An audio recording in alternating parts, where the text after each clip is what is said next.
Thank you, friends, for tuning in to the Family Enrichment Hub today again. This is Stella Obokelo, your weekly host, and I have the honor to be continuing with the sub-series, Building Teamwork in Our Marriages.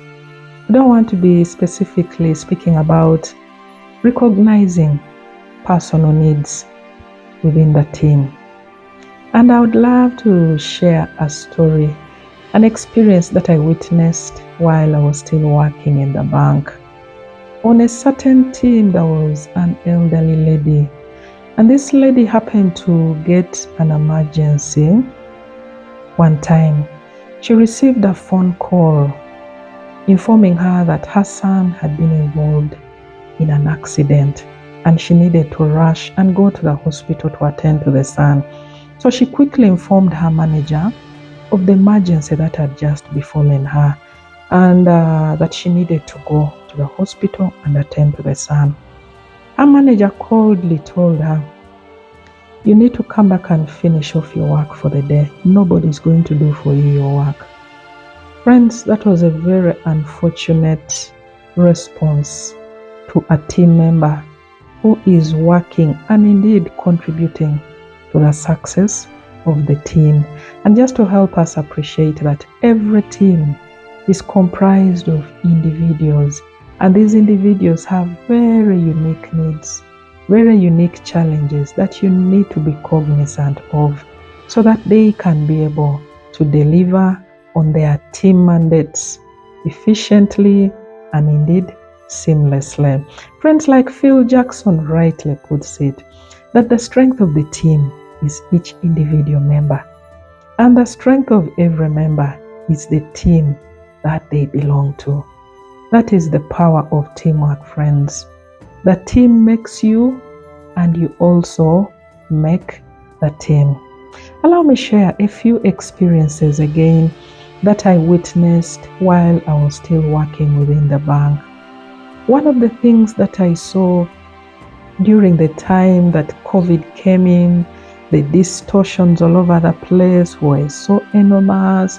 The uncertainty was just so glaring. There was a lot of hopelessness amongst staff. And what the bank decided to do was they gave us a COVID stipend of 500,000 Uganda shillings to every staff member, just to help them go through the period with reduced stress. It was such a boost for all of us who were so appreciative of our employer to go out of their way just to think of us in that regard. And then another thing I also saw while I was working in the bank put in place a system where staff had available 24-hour psychosocial support. So when you had any kind of challenge that was affecting your deliverables at work, any kind of challenge that was affecting you as a person, whether home or anywhere else, anything that was destabilizing you and not enabling you to achieve and indeed to meet your full potential as an individual, we had a system that was called ICAS, Independent Counseling and Advisory Services. The bank put that for us, and I was personally a beneficiary of that service at different points during my work life within the bank. And so, friends, I'm just bringing this to draw attention to the fact that if an employer can go out of their way to think of the personal needs of their employees, to enable their employees to work with less stress so that they can be able to meet on their deliverables in their different teams, how much more should we be thinking of our partners within our teams? How much more should we be thinking alike when it comes to our marital teams? What support do we give our team members? What support do we give our spouse, which is way above and beyond what is expected of them and indeed what is expected of us within our marital team? Friends, this is a challenge for all of us, because you know that an individual who is supported will bring the whole of them into the success of the team that they belong to. I also want to draw another illustration.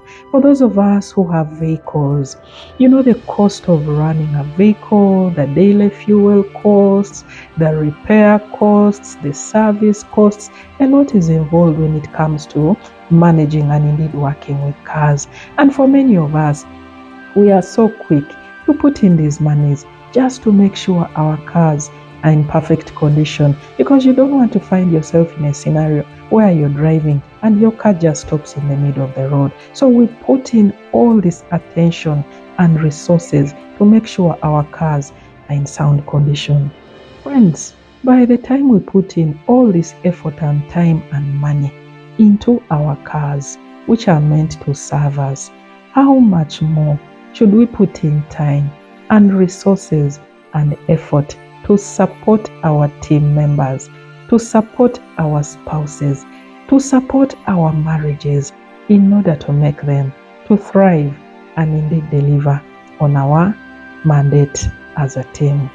Friends, like I've mentioned already, when you support your team member, when you support your spouse with their unique needs that are not related to your marital vision, you will have their unwavering commitment.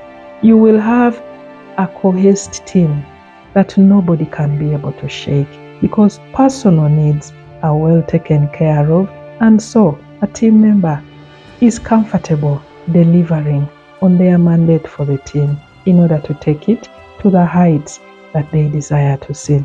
Friends, I also want to help us appreciate that, especially in the African context, most of us are products of the community. Many of us have had support from different relatives, from different people at different points in our lives that have shaped us into the people that we are today. And so when we enter marriage, when we enter this marital team, let's appreciate that for many of us, we have responsibilities that are outside. For instance, we have elderly parents to look after.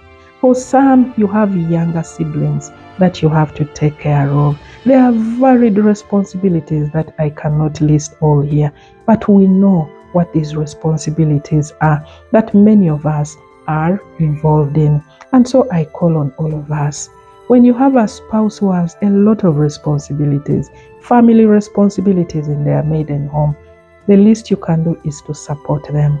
Walk this journey with them. When you support your spouse with responsibilities that are not related to your current marital vision, friends, you will build a team that nobody will be able to shake. I also want to help us appreciate that I've actually interacted with so many women, and I've received this from a number of ladies saying they have a good husband, but this husband does not support them with their other needs. This husband does not support them when it comes to their maiden family. This husband will be quoted saying, "You have siblings, you have brothers and sisters, you have parents, let them take care of that." Friends, let's not be caught making that kind of references where issues, where challenges are concerned, and especially if we are in the position to be able to support our spouse to meet those outside needs, let's support them. Friends, as I conclude, a recent study was done by Stanford University, and the findings revealed that when people are supported, when people are treated as partners and as team members in the different teams that they belong to, even when they are physically apart, there is usually higher motivations on that team. There will be higher productivity reported. There is going to be higher wins. A lot of success is reported because team members are highly supported, and so they have the motivation to bring in their best to the teams that they are working on. When it comes to our marriages, friends, the principle is the same. When you support your spouse with activities and responsibilities that are not related to your marital vision, you're going to build a team that nobody will be able to put asunder. You're going to build a strong team. You're going to build a team that will be the envy and admiration of so many that are looking up to you. Thank you, friends, for listening in today. Thank you for loving our channel. Thank you for the lovely comments that we receive on a weekly basis. Thank you for sharing widely, and please keep sharing widely. For those of us who are new on the channel, kindly subscribe, kindly like, and together, friends, this is how we are going to build and indeed transform our society. Thank you for listening in. Catch you again next week. Bye.